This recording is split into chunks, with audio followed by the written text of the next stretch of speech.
Coaching is one of the fastest growing industries, and it is predicted to continue to grow in the next few years. The latest ICF coaching study estimates a total number of 71,000 coach practitioners in 2019. That is a 33% increase from the previous survey done in 2015.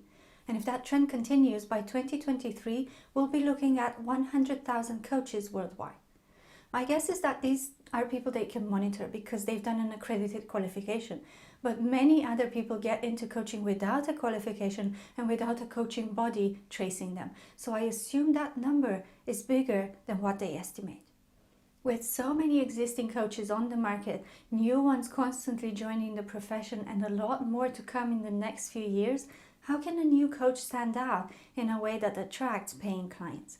This is exactly what we'll talk about today. Hello friends, and welcome to the Savvy Corner. My name is Alisa, and I help qualified or soon to be qualified coaches build financially viable businesses. I'm excited to talk about standing out as a new coach because I know this is one of the things people struggle with the most, and it took me a while to figure it out. I'm going to share with you 6 ways to make you and your business more memorable, so grab a drink and let's jump straight in. Number 1, you need to get extremely clear on your niche and ideal client. What kind of coaching do you do, and who is it that you can help? I've said this many times before, and I will continue to mention it because it's so important. Your coaching niche and ideal client are the foundation of almost everything else you will do in your coaching business and the decisions that you will make. We're not going to go too in depth about finding your coaching niche here because I have an entire video on this topic, which I will link for you here and in the description box below. I encourage you to watch that video if you are not yet clear on your niche. You will not be able to differentiate yourself and stand out as a coach if you talk about the same things as everyone else. And you know what I'm talking about here. We've all seen it. Coaches who talk about change, reaching your full potential, living your best life, etc. These have become such a cliche that people gloss over them, they scroll past. You don't want that. You want your message to be so clear and so targeted that it stops people in their tracks and makes them reflect, question, and think. You can only achieve this with a clearly defined niche. So again, go and watch that video I mentioned earlier. And if you are still nervous about choosing a niche or you have further questions, you can watch my coaching niche Q&A video where I answer commonly asked questions and address niche related concerns. I will link it for you here and in the description box below. The second way to stand out is to develop your signature coaching approach and create your own coaching tools. I started to create my own tools a couple of months into my business because I wanted to give my clients a personalized experience tailored to their own circumstances. These tools were mostly money and business related reports, calculators, and other graphic representations that my clients could get after a bit of data input and a few clicks. Your tools don't have to be as complicated as that. I'm an Excel geek, so I have to admit that some of that work was also to satisfy my own need for structure. But you can create your own quizzes or questionnaires that give a personalized result and recommendation. You can develop a signature coaching style that is a bit different or unexpected. One thing I am known for is taking established models and tools and modifying them or interpreting them in a way that other people in my space don't do. I will link a Harvard Business Review article in the description box that illustrates this point if you want to see an example of how I do it. You don't have to reinvent the wheel here, but get creative and don't be afraid to experiment. The third way to stand out is by giving massive value to your audience. Not only to your clients, but to your audience in general. And yes, that means doing it for free and without expecting anything in return. If you can give them value before they even become clients, you will definitely stand out as someone who is capable of helping them get results. And prospects are constantly looking for an indication of what they can expect by working with you. I feel like I need to make a disclaimer here.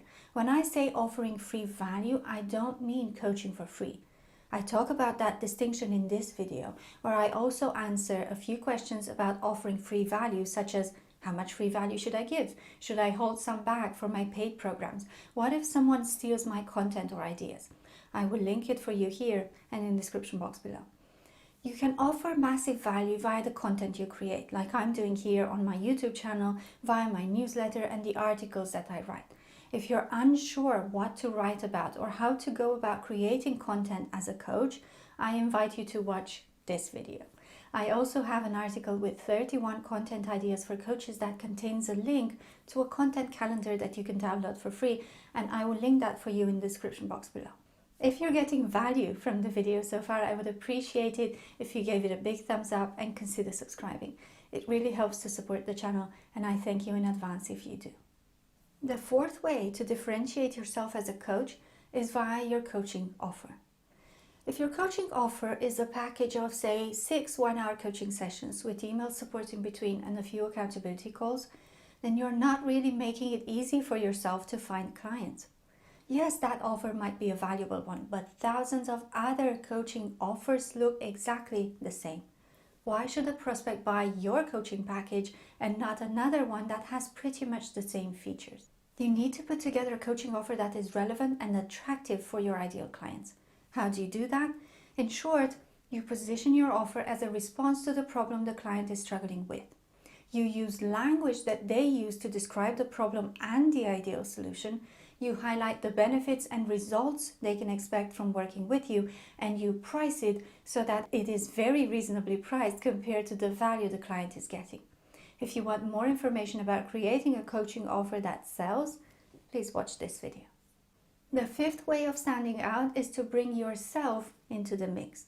Your personality, your way of talking, your stories and experience will attract people who will want to work with you because they like you as a person. There will be other coaches with your credentials, perhaps with a similar coaching approach and even a similar offer. But your personality is uniquely yours. And as I've said before on this channel, people buy from people. I know not everyone is comfortable sharing aspects about themselves, and I include myself in that category. But I'm not suggesting to go to the other side of the spectrum and share absolutely everything about yourself for the world to witness. In fact, I think some things are better left private. But showing your human side, you as the individual, not just the business owner or the coach, can actually bring you closer to your audience. Okay, so far we talked about standing out in front of your prospects. But there is another way to stand out, and that is by offering your existing clients a memorable experience. Conducting the discovery call, sending over the coaching contract, the sessions themselves, the communication in between coaching sessions, and everything else related to customer service matters.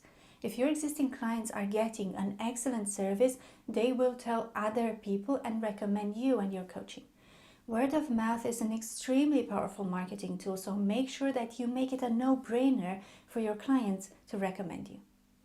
As a new coach, you face the task of carving a name for yourself inside the profession, and the quickest way to do that is to differentiate yourself in a good way. I hope that the suggestions I gave you in this video will help. If you enjoyed it, you might want to check these other two as well. Thank you so much for watching. I'm Alisa, and I'll see you in the next one. Bye.